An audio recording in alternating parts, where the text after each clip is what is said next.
Hola a todos, y como os habíamos prometido, este vídeo es una continuación del vídeo anterior, el de la antigua Grecia, para poder completarlo, ya que nos faltaba por ver la cultura de los griegos, lo que vamos a ver hoy, es decir, su arte, su ciencia, su religión, su vida. ¿Lo habéis oído?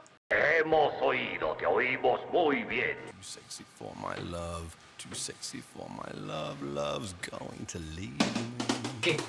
Que mola muchísimo la ropa de los griegos.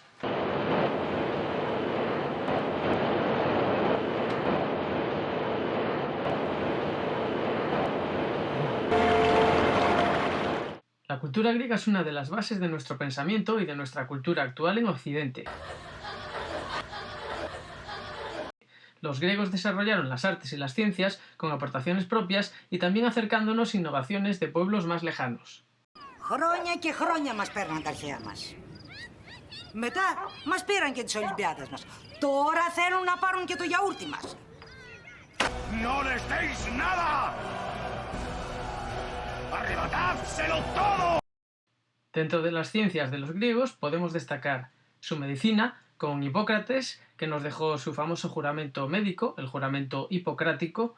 No te prometo intentarlo, pero intentaré intentarlo. Las matemáticas, con Pitágoras y su famoso teorema, y con Arquímedes y su famoso principio.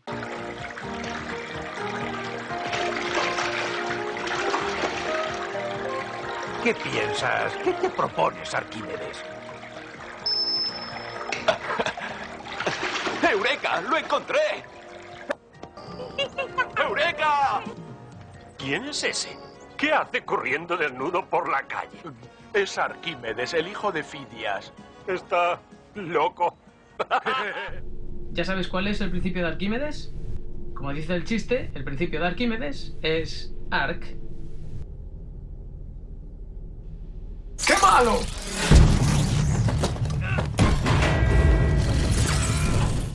Y la historia, por ejemplo, con los historiadores Tucídides y Heródoto o Heródoto. En cuanto al arte, lo primero es decir que los griegos valoraban la proporción, el equilibrio, la armonía, y el ser humano siempre era el centro de todo y la medida básica de las cosas. Grecia nos dejó muchísimo arte, por ejemplo, su literatura, siendo el origen de nuestros tres géneros literarios actuales. ¡Venid a por ellas! 1. La épica, con Homero. No, este, que escribió la Ilíada y la Odisea, relatos de Troya y ambientados en un tiempo anterior a los griegos clásicos, en la época micénica.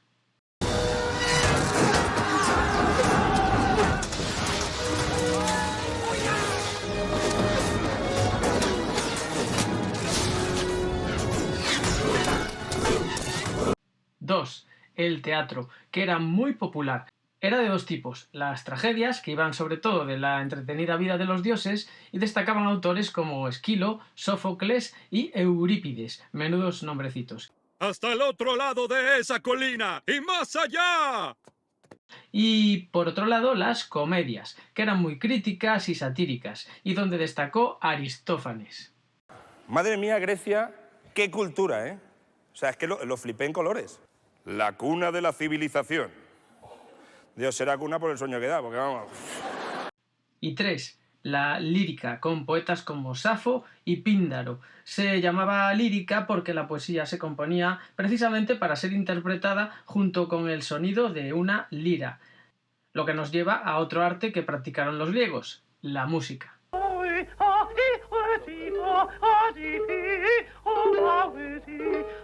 Es como pedazos de vidrio en mi cabeza todo el tiempo. La música y el baile, como podéis apreciar, a los griegos antiguos les encantaba.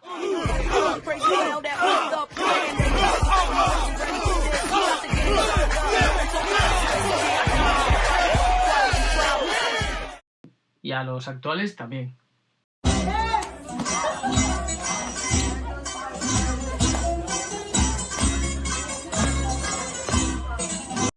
También practicaban el arte de la pintura, sobre todo en las cerámicas y vasijas que construían. Al principio dibujaban solo formas geométricas, pero supongo que se acabaron cansando.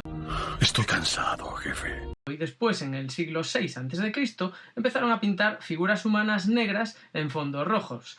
Pero también se acabaron aburriendo. Todos son iguales. O un daltónico cambió la moda, ya que más tarde, en el siglo V a.C., invirtieron esos colores y pintaban figuras humanas rojas en fondos negros. Al revés. El caso es que son muy chulas. Esta es la que más me gusta. Venga, más artes. Vamos con la escultura. La escultura era sobre todo en mármol y bronce, y sobre todo representaban la figura humana, porque el hombre, como ya dije antes, era el centro de todo. Valoraban las proporciones, por lo que surgen los llamados cánones de proporción, que determinaban, pues eso, las proporciones exactas de lo que tenía que ser un cuerpo bello.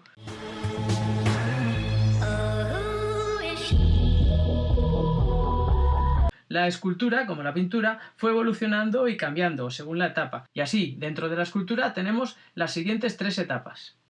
Primera etapa, la etapa arcaica, que va del siglo VIII al VI a.C.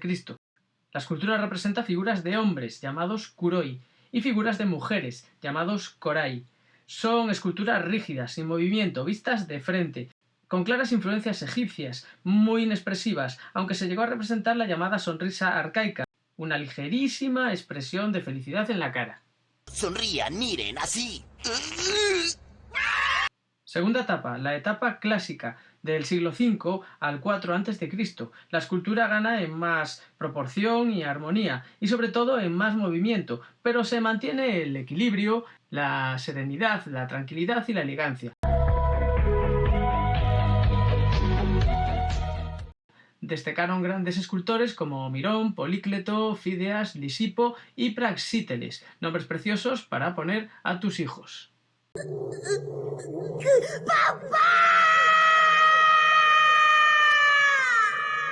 Tercera etapa, la última, la etapa helenística.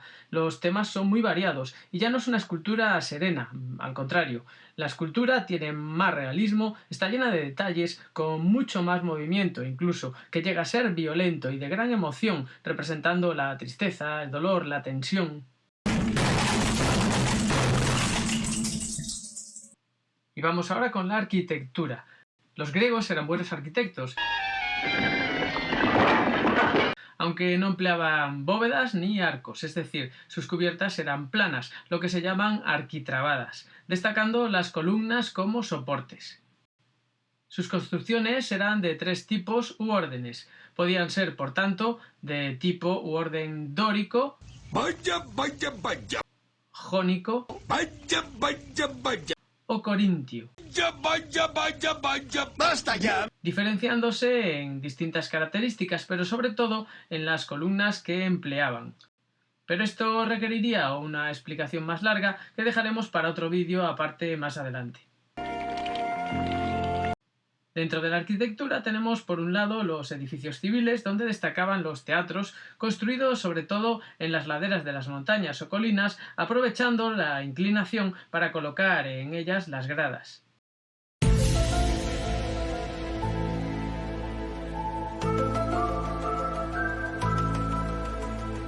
También destacan las plazas públicas o ágoras, donde se realizaban diversas actividades y eventos políticos y sociales.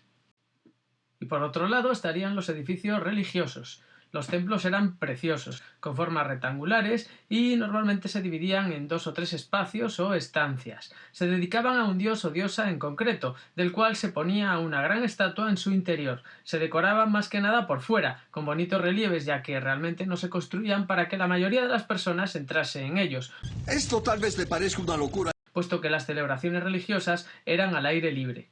A veces diversos templos estaban juntos, constituyendo un santuario o recinto sagrado, como los conocidos santuarios de Olimpia, dedicado a Zeus, el de Delfos, dedicado a Apolo, o las acrópolis de diversas polis o ciudades, destacando la Acrópolis de Atenas. En estos lugares solía haber, además de los templos, otra serie de construcciones, edificios conmemorativos o incluso estadios, ya que en ellos se solían llevar a cabo competiciones deportivas en honor a los dioses.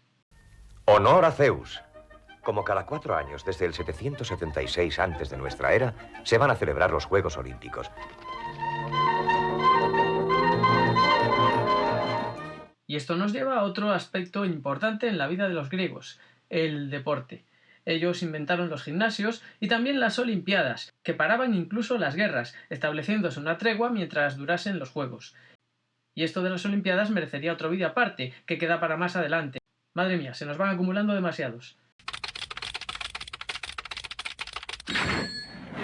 4.999. Houston, tenemos un problema. Como curiosidades diremos que en los Juegos Olímpicos no podían entrar las mujeres casadas. ¿Por qué haría algo tan tonto? Ya que los atletas competían desnudos. ¿Lo habéis oído? ¡Sí, la hemos oído! ¿Hay alguna mujer aquí hoy?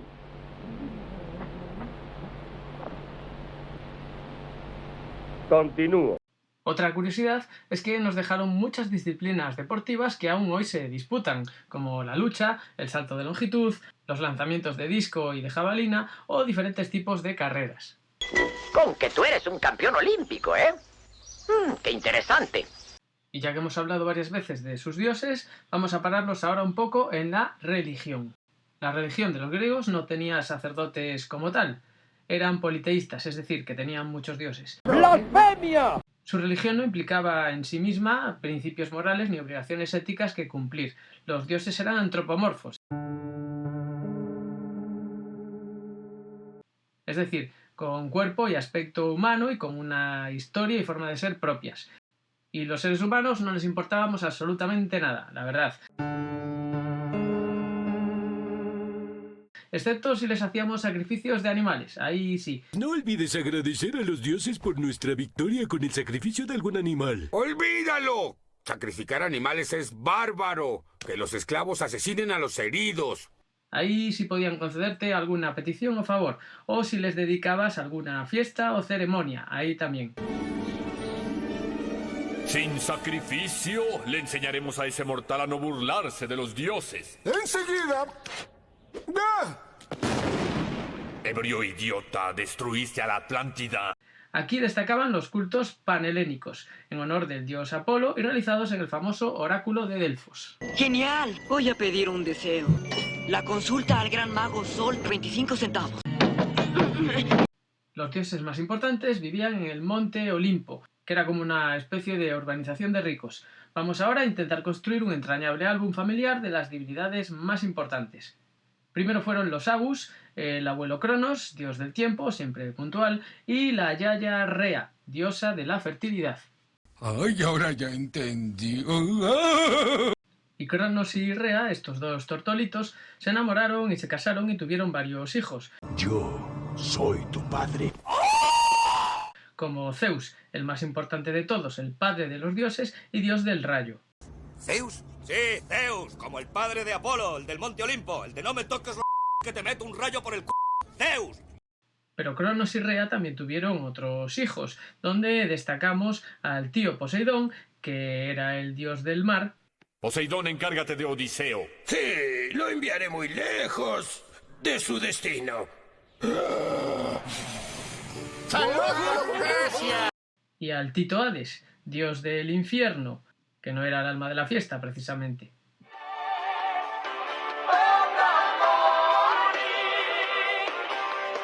¡Ay, esto es el infierno! El caso es que Zeus, el dios del rayo en el se casó con la diosa Hera, la diosa de la familia, y los dioses Zeus y Hera tuvieron muchos diosecitos, un montón, tantos que solo nombraré a algunos, como a la lista Atenea, diosa de la sabiduría,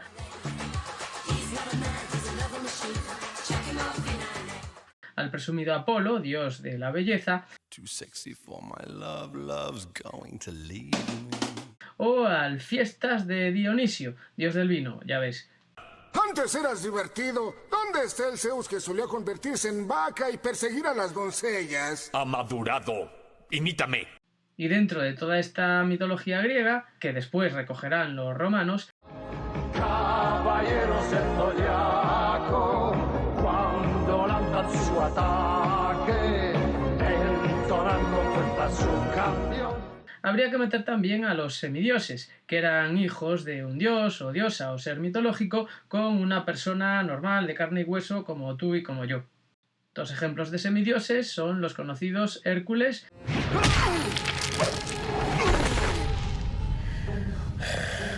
y Aquiles. Pero entonces, esos mortales que realizan sus pruebas con éxito, igual que los dioses, ¿vendrán a vivir aquí con nosotros? Ya estamos demasiado apretados. ¡Basta! No se entre en nuestra morada como en una taberna. ¡Escúchenme todos!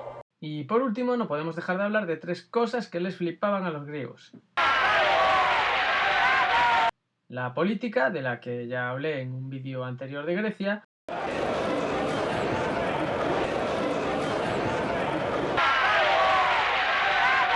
La oratoria, que es el arte de hablar y de debatir con otros. Disculpa, si los elefantes... ¡Con permiso! Si los elefantes hacen... Y por último, la filosofía. And here come the Greeks, led out by their veteran centre-half, Heraclitus. Let's look at their team. As you'd expect, it's a much more defensive lineup. Plato's in goal, Socrates a front runner there, and Aristotle as sweeper. Aristotle very much the man in form. One surprise is the inclusion of Archimedes, que es el arte de pensar, de reflexionar, de hacerse preguntas, de intentar entender y comprender el mundo desde la razón, o algo así, como los famosísimos Sócrates, Platón y Aristóteles. Vaya, ahí llega Sócrates. Y bien, pequeño, dime, ¿qué sabes tú? Nada, pues lo sabes todo.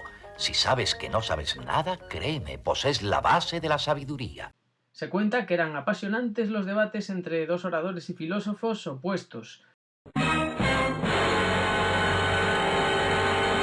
Heráclito contra Parménides. Aquí van. ¡Voy a ganar! Ni lo sueñes. Caballeros, que empiece el duelo. Todo se mueve, todo cambia. Falso, el movimiento y el cambio son imposibles. El ser y el no ser son a la vez. Mentira, el ser único y verdadero solo es. La realidad presenta oposiciones de contrarios. ¡No! Hay unidad en lo real.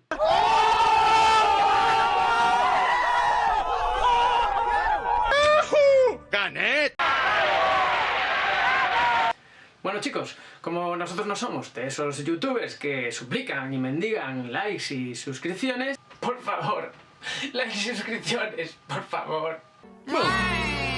Simplemente nos despedimos. Nos vemos en el siguiente vídeo. Adiós.